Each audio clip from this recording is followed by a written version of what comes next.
Hello and welcome to yet another amazing episode here on Switch On Network, where sports take the center stage.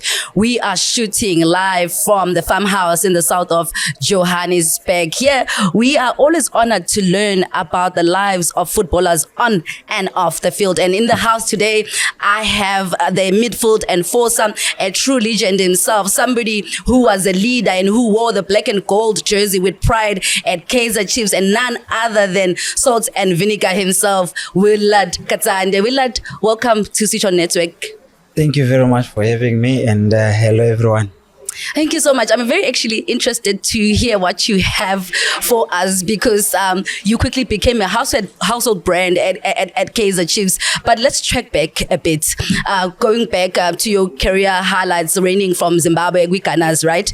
And then you came and you were signed on at Ajax Cape Town. How did that come about? You know, just tell us more about that. A journey of a footballer sometimes looks like a joke, but at the same time, it turned out to be something big. Like that's why I always advise the younger ones, whenever you play, you don't know who's watching, so just give your best. Play like as your last game. You never know who's watching. So my journey started back home when I was in Zim. My life, I was a bench warmer. You know, I never be a regular starter. It's only when I get to Kaizer Chiefs that's when I was a starter. But I'll get to that point. But I need to start where I started, because in my city where I grew up, in my village, nobody gives me a hope that I can be one at some point. I'll be a dominant force in terms of how you play. We're playing with a team called Highway, so we got promoted from your NFG to Premier. Then we played I played there I think 6 months. Then I had to move to Harare to play for Gunners.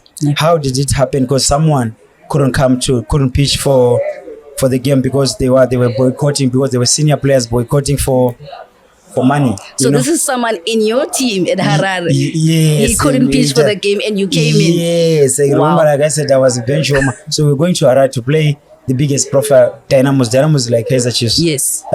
In Zimbabwe. So all the journalists, all the TV is going to be there when they play.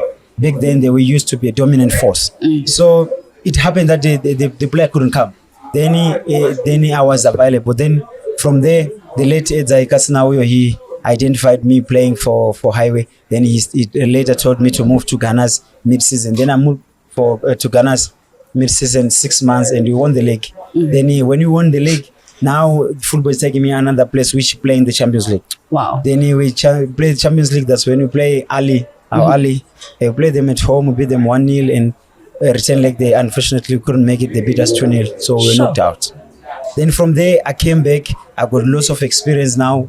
I can't say much, but it's better because now I'm seeing where football is taking me. Yes. So my agent said, Super Sport. They need a central midfielder, and by that time, Super Sport. That's when Kekana left for Celtics. Yeah. Lots of players, there were lots of movement. I think that's the last time they won the league. So the other season, so I went there. I train 2, 3, 4 days a week. Unfortunately, I didn't have enough time because they were playing in Africa at the Champions League, so they were traveling to Morocco, if I'm not mistaken. Yeah. So the coach says he's gonna make a decision when he's back. Then I flew back to Zim. Then after 2 weeks, my agent says Ajax also want what? Central midfielder, because they just sold Clifford Ngobeni to Pirates. So from there, I got there. Luckily, there was a Wilfred Mgay. He helped me what kind of a midfielder the coach is looking for. Then from there, now I'm waiting for 2 beds now. Then I want to happen to play a friendly match. I was marking Siabonga course. We're playing here. We won, I think, 1-0. Then from there, Ajax were more interested because they love and like what they saw. But before Ajax made a decision about you, yes, what was your decision at the back of your head about these 2 teams?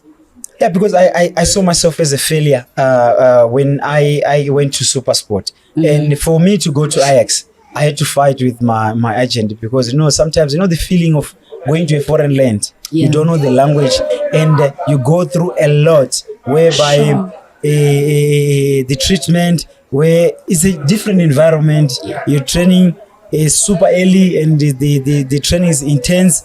And from there, nothing comes out of it. Then you recharge your battery to go again for Ajax. I even said, no, I don't want to go. Then he had to come and fetch me from the house. Like, hey, let's go. This is the ticket. That's how I came. But I didn't want to come back because I know exactly the pain I went through. Yes. And to feel that I felt like a failure, it's not something nice until you spoke to the senior guys who can give you confidence. Because as a player, you feel like you're not good enough, you know. You mentioned something about playing in a foreign land, right? And you say it's more intense. But then now I'm interested, how was your transitioning from your homeland to the PSL? So when you got to Ajax, did you find it easy? How was your first season? Actually, you played one season, right? So how was that season for you at Ajax Katsande before we move to the most important parts? Like Ajax, they showed interest in me. Then they move everything fast. You understand? Then from there, I delayed the work permit. So by that time, that's the Ajax who almost won the league. We came runners up to Pirates. So from there I waited for my work permit, and it came out I think around December. And the team was doing well. So in there's this proverb in football whereby if the team is doing well, you can't just change. You have to wait for your time. So unfortunately the time didn't come because look, the team is just so quality players. Your Franklin Kell, Clifford Ngoben, but the team is so dominant. So everybody was singing good about the team. Obviously, as a person, you make peace with yourself. And remember, in the back of my mind, I'm a bench woman where I'm coming from. But I'm here to come to South Africa and foreign land. And when my family heard that I'm going to South Africa, they said that our situation here. We can't afford anything. By that time, we last watched TV in our house when my father died in 1996. So in that time is now 2010. You get what I'm saying? So you can see how tough it is. And academics also, I should have done better. But because of resources, I didn't go further because there was nothing. At some point, I was helping my mom to be a vendor for us to put food on the table. And I was the only boy. So she said, going there, you have to make it happen because our situation. They were not putting me under pressure, but they said, just go there in foreign land. You know the reason why you're there. Yes. So those words stuck with me. Those words drives me. And unfortunately, I didn't break into the first team, but it pushed me away. Yeah. So tell us more. Moving from Ajax Katsande to Kaizer Chiefs, how did that happen? And I want you to unpack it for us, the feeling behind it. For me, I'm still thinking it's a dream. I don't even know how I made it. I found myself in the middle of natural. But what happened is, remember, when the coach signed me from Ajax, he had bigger plans with me. He had the bigger plans with me for the team because I signed 2 years with Ajax. So, unfortunately, he resigned. He says he's old, he's moving back to Holland. Then the coach took over from development. These coaches, when they come from development, they want to send this good picture to the management to say that, I'm the one promote this one and this one and this one and this one. So from there, we found ourselves in the back foot of saying, Willard, you're a foreigner. So I don't want to exhaust foreign sport. I don't think you're in our plans. And it was during pre-season. That the reason now is to coach to show you that you are not in the plans. He's now playing me center back. The position I never played in my life, but I understand, because of that. That's football. Then by that time, my coach from national team called me for national team game, friendly. Then he said to me, before I bought the flight to go, the coach said, go to national team, but when you come back, we'll think of loaning you or terminate the contract. So in the back of my mind, it's heavy. Too much pressure. It's too much pressure, I'm thinking of going back home, whereby it was tough. Because back home I was earning $80, which is if I translate it to Ranzi, which is I think 1,800 if I'm not mistaken. Yes. So now you also a breadwinner. Yes, I came to Ajax. I was earning 15 grand. You understand? So that was a big step in my career to provide for my family and my siblings. So now I'm carrying a burden going home for national team. Luckily, Bobby traveled to to Zim. He wanted to watch Lincoln Zwasia was on trial with Kaizer Chiefs. He wanted to watch him at international level. So he saw me playing the midfield with Nengo Masha. Yes. We were pairing nice. And I was still young and I was still energetic. And Nengo Masha was holding. I was moving a little bit like box to box. So he went to Nengo Masha after the game like, who is that boy? And I said, how you don't know him? He says, no, I don't. He says, I know he's there by Ajax, but he doesn't play. He's always sitting on the bench. He says, no, man, I need you. You understand? So after the game, I went to the hotel because we were flying back to South Africa the next day to continue with our preseason. So my agent came to my room, says, Kaizer Chiefs wants you. So now I'm like, maybe he's just having a joke because I had a good game and I scored. You understand? Yeah.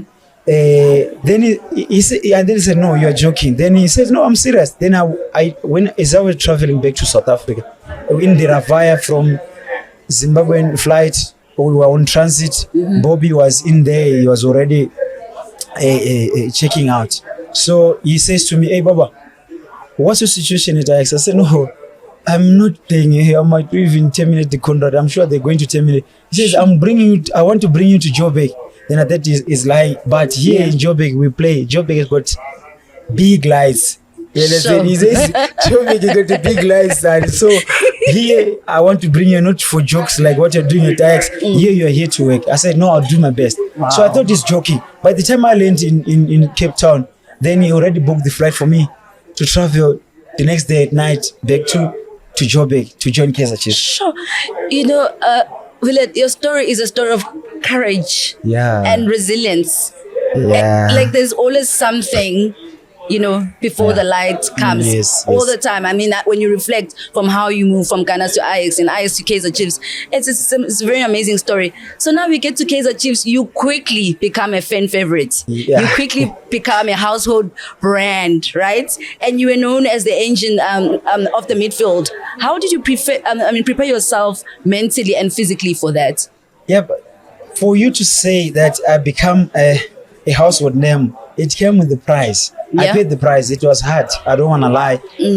So when I get to Ajax, they said the coach called me to the office like, oh, Willard, you are terminating the contract. Then I tell the coach, no, don't worry. I'm going to Chiefs. You understand? Then he was like, huh? Look at me. So like on a matter of don't call me, I'll call you. He was like, I said, no, I'm going to Chiefs. Then he called the CEO. CEO said, yeah, the transfer money from Chiefs already came in there. You understand? Because I was someone who was going out. You understand? So the transfer doesn't need to be crazy.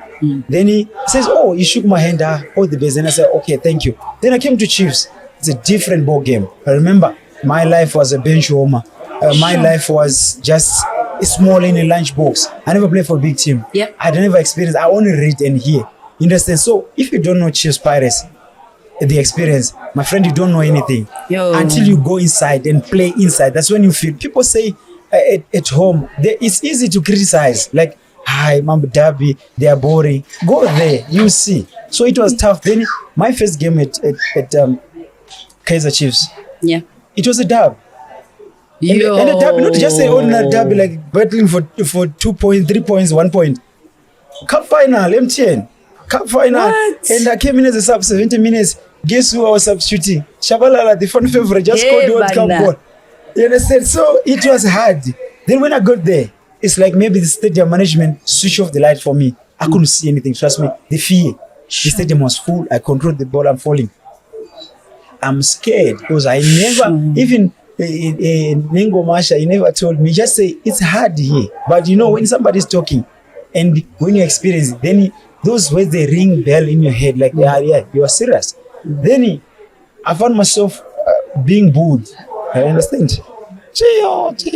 Makapume. That's when I started analyzing understanding Zulu, like Makapume is going out. You know, I paid the price. So it was hard. Then from there, we lost. And it went to 90 minutes. Then it went to extra time. Extra 30 minutes of hell for me. It was tough. I just wish the coach should substitute me sub to sub because I couldn't handle. You couldn't. And I was scared. Now Pirates, they are putting traps, close everybody. Me, I get the ball so that they come win the ball away from me. So, but it was tough. Then from there, we we lost. We played the midweek against Ajax. Where I came from, I was sitting on the bench. 90 minutes, the stadium is full. That's when I'm understanding like stadiums are always be full, Chiefs, and you get a reception at the airport, something like that. How was that game against Ajax? I was sitting on the bench. I was happy there because 3 days ago I was in hell, and now I was sitting on the bench. Next game Saturday we were playing home game against Pirates League. Then Lucky Baloy in center mid, he got hit by Charlie 13 minutes. Now I'm having 75 minutes of hell again. Playtime. Then I got a call from my fellow Zimbabwean. They says, no, we know you better. You were scared. This is not you. Yeah. You need to improve. That constructive criticism was good. That was the eye opener. But for me, I stayed out of the team from that game till December. Okay. So now you have experienced your hell, right? You have fallen and you have come back to yourself and you have gotten some reflection. So where does it get better? When does it get better at Kaizer Chiefs for you at that time? When it gets better, from there I stay 6 months without even featuring in the team, 20-man squad, because we used to take 20-man squad, 2 on standby just in case. So what happened is they just called because our captain was suspended, Jimmy Tao. Then they put me in the team. I had to ask, please, can you borrow me your pens? Because at some point I accepted, I can't make it the team. I don't bring the bags, training. Borrow me this, borrow me that, borrow me, for me to have a training camp. Because we had a military command of a coach, VV, you understand? And you cannot say no to him. Then from there I went to the camp. Then I know that I'm this first one on the standby. Then Dominic Isaacs, a defender, got sick. He was supposed to play right back. Yeah. Then me and Samson Nobo, who do have the characteristics of a defender, it's me. Then he just said, you know what? He rubbed me on the shoulder. He said, Willard, you're playing right back. And that time it was 7:30. Kickoff is what? 8 o'clock. Against Free State. I never trained that position in my life. But I said to myself, let me give my best. Then from there, that was the turning point of Kaizer Chiefs. Fans starting loving me because I gave my best. I gave my best for that game, and that was my turning point. What changed in that match? What happened? For me, it's confidence. We started the game, and from there we conceded a goal early, and the guy who scored was coming from my side. I don't know the position, but I had to deal with it. Then from there I said, you know what? Let me be the kid in the garden. Let me enjoy, because one way or the other, it's another 6 months without playing. Not knowing that that's a turning point. By saying, let me enjoy, then you're pushing hard. The coach is now applauding you like, oh, you're doing well. Then from there, that was the turning point until the coach got fired. I was his favorite, playing in the midfield, now changing with Nengo Masha, and Nengo Masha was getting closer to his end of his Kaizer Chiefs career. Sure.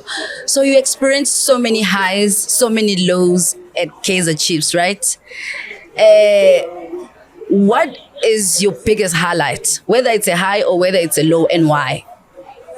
My biggest highlight at Kaizer Chiefs career is the derby, scoring a goal.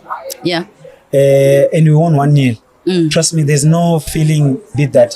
I'll erase everything, because I know derby is more than the fixture. People say it's 3 points.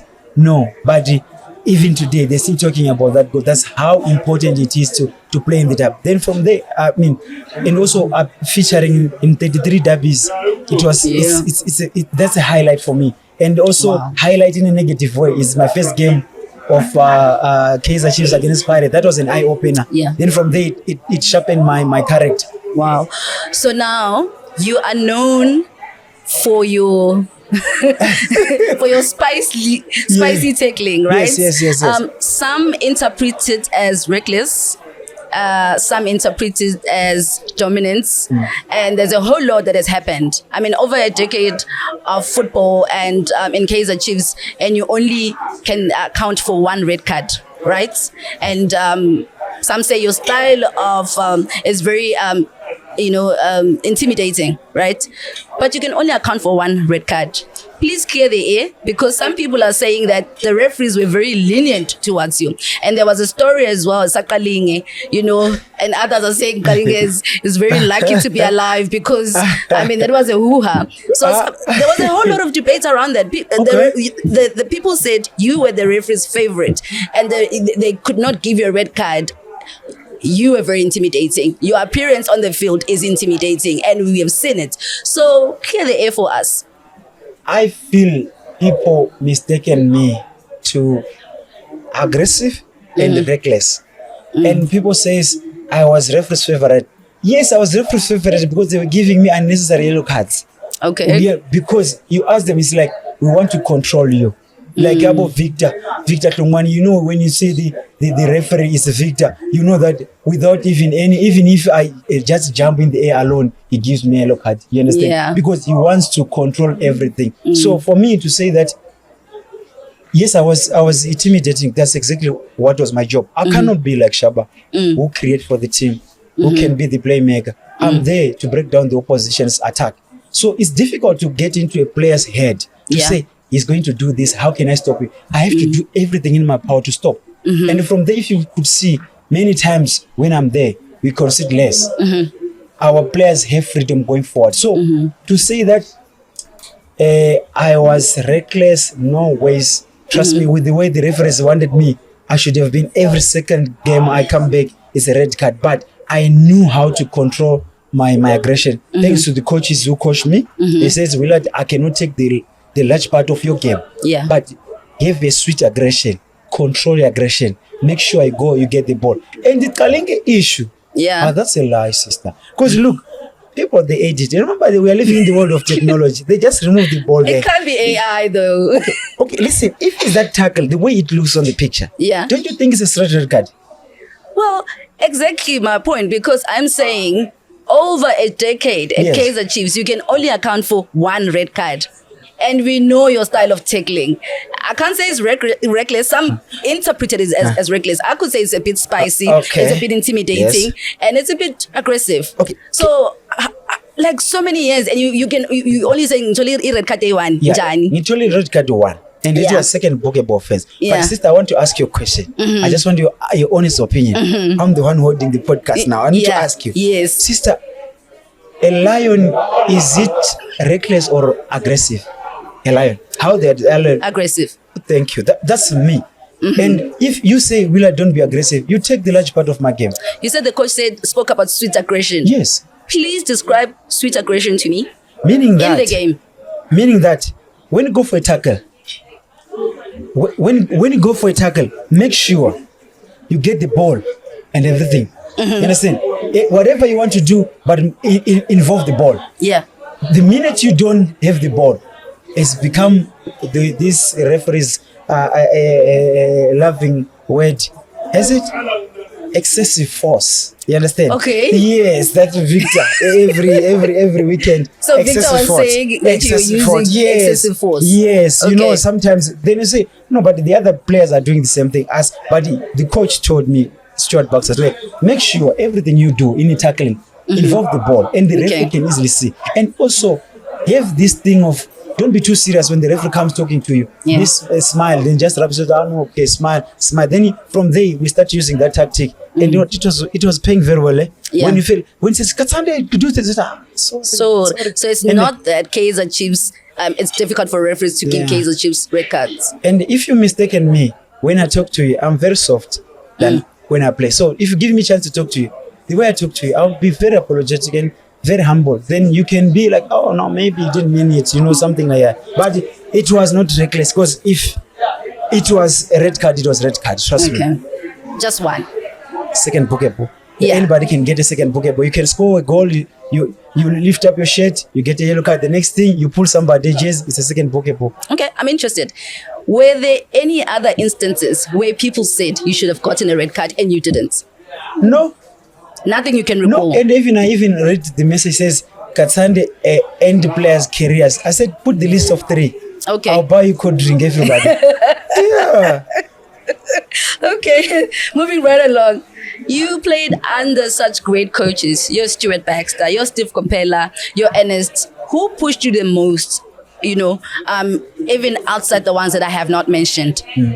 I think for me, my turning point at Kaizer Chiefs' career was Stuart Baxter, to be honest. Okay. Respect to every coach. Every coach coached me. They added the value in everything I'm doing today, even everything I'm using as a coach. You understand? They added value. But my turning point was Stuart Baxter, because he told me to sit down here, son, I need to help you here and there. So, because I was a good student to learn what's really going on. So for me, it was Stuart Baxter. That was my turning point. Okay. Wonderful. So we're going to close this Kaizer Chiefs chapter right now. Give me the best starting lineup from Kaizer Chiefs. You can mix them. I can mix them. You can mix the legends. You can mix the current. Yes, you can mix them. Yo, okay. I can put goalkeepers one, or I have to put one. One. Yo, obviously I'll put Kune because no subs. Yes, I'll put Kune because I managed to play with him and I could see the way he was doing with the ball. Amazing. And the right back, I'll put Gata. Oh, Soniso. Quality player. Yeah, amazing. Amazing. Left back, I'll put Masilela. Yes. Very good. Very good. And our famous centre back. You can't mention one and leave one. You're actually putting your guys, but anyway, Mashamaite and Mutoko. Yes. Then midfield, destroyer. I put Nengomash. Yes. Understand? He was unbelievable for me. To be compared with him, it's an achievement for me. To say that I filled his shoes. No, I had to buy new shoes and not say I filled his shoes. And obviously, Tabo Moki. Yeah. And Yeye. Yes. Midfielders. Then in knowledge Sona striker. Then he Shabalala and Billiard. So you just put your guys during your era? No, I put just a bit. Yeah, but just a bit. Two peasants. But it's good. It's actually a perfect squad. I think you guys gave us something to talk about for years and years and years to come.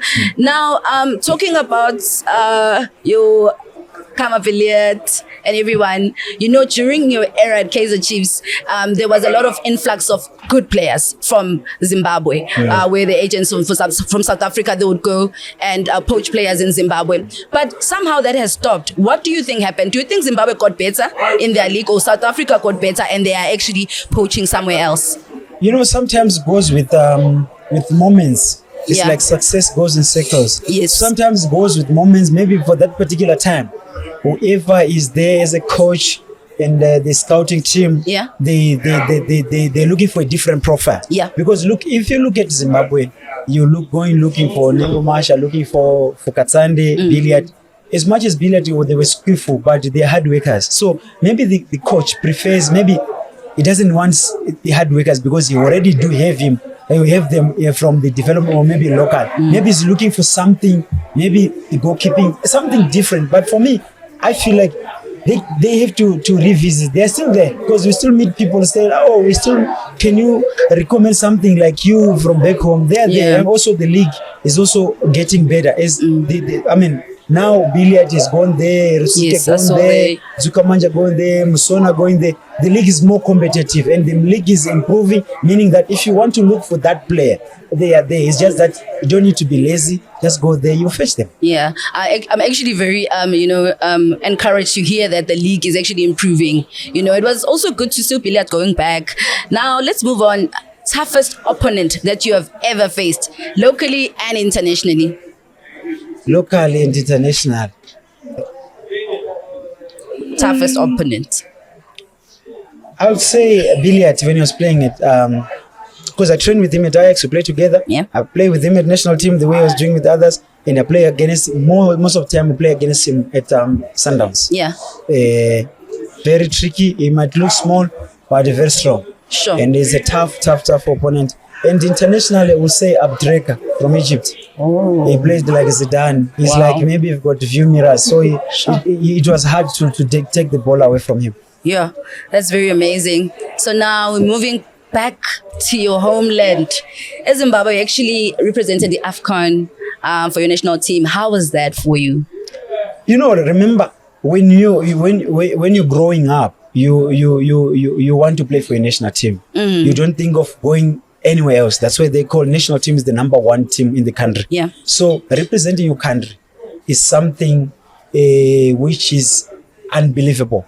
Trust me, at some point we play because we love the country. Yeah. Because sometimes there won't be payment. So representing my country at the highest level in AFCON. At some point, my village where I grew up, my village in Mutoko, deep down in the rural areas, like there's no lights, like this lights. Sure. There's no lights, and they walk 8 kilometers to hear that national team is playing AFCON, and they will see me as a captain, and that was so heartwarming because these people, I was a head boy with them. They know my life, and watching me at the highest level and the world class players, it was unbelievable for me. It was the greatest experience.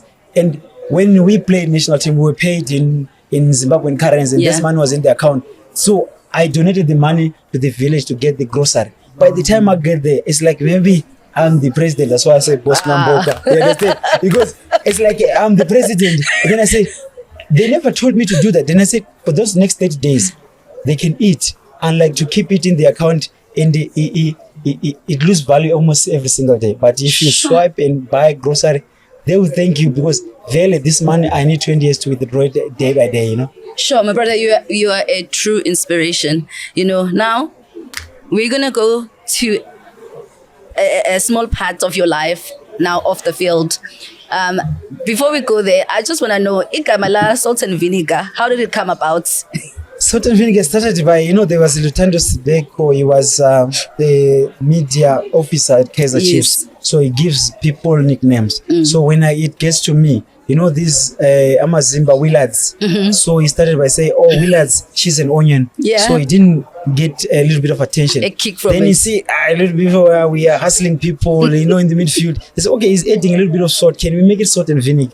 Then now he's become big. Then people are saying, okay, salt and pepper, salt and what, salt and achai. It's going like that. So that's where it comes from. Sure, I know. And actually stick for you. I'm sure you're even using it right now. Yeah, for sure. So now we know salt and vinegar on the field.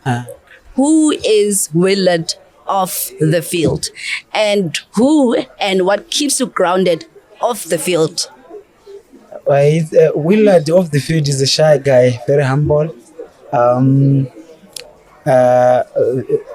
guy who socializes with people, the guy who gives time to defense. Even the days I was playing or not, now it's still the same. I still engage with anybody who wants to talk to me. Yeah. So overall, I'm people's person. Yeah. If you come to me without disrespect, I'll entertain everything you do. You want us to talk about. Because at the end of the day, before fame, I'm a human being. Before fame, I'm somebody's son, like somebody's son. I'm dead. I'm husband. Yes. So it's the most important thing is to respect the next human being because you never know tomorrow what tomorrow was. But if you give somebody comes bubbling, happy, Willard, I haven't seen you. This is my first time seeing you. Yeah. If you give him the same energy, he's gonna leave and tell people like, that guy is good. But if I give him cold reception, he's gonna lose self-esteem like ish. Yeah. You understand? Yeah. So but at least if you give them the respect like any human being, you understand? Then from there you find that is the world you will accept who you are. Yeah.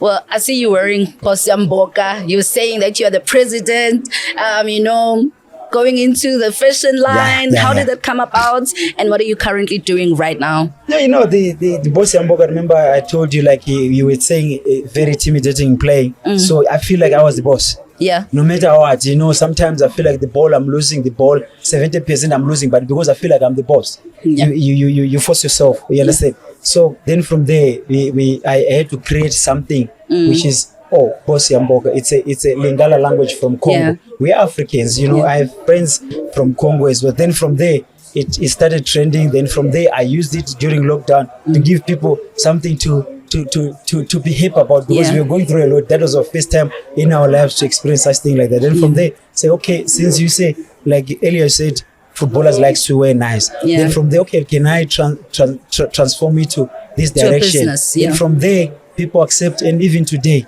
people are very supportive, whether you are from Pirates, Sundowns, Chiefs, Esikukuni, Amazulu, they are very supportive. Without them, trust me, like I said, if you obey to them, trust me, they will never help you to push you where you are. But because I was a good person to the community is looking after me. It's very amazing. Now you're currently coaching, right? Yes. Before we get into that, what do you miss the most about being on the field, about playing football?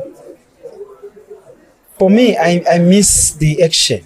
Yes. Like where I'm sitting, but I don't miss football. Okay, you miss the crowd. Yes, I miss the crowd, Okay. but I don't miss football. Why I say I don't miss football? Because Why? we played system.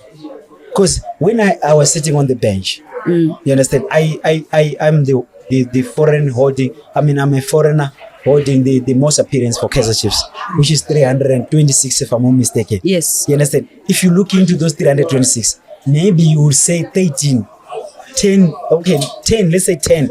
I sat on the bench. The rest, I play 90 minutes, sister. It's too much. If you look into minutes and start turning them to hours, you can see that I have 48 hours of playing football. So now I'm a pensioner. So you owe us nothing. I owe you nothing, but I owe you to be a fan of football. That's it, because I love football. Okay, so you're currently coaching, right? Tell us more about that before we wrap up. That's where my passion is. If you see me coaching, and I've started a soccer school with my family, my younger brother, you know. Wow. And if you could see, it's now 2 years, 3 years. If you look into the players we've produced in our soccer school, they are, I think, 6 now. They are playing Zimbabwean PSL.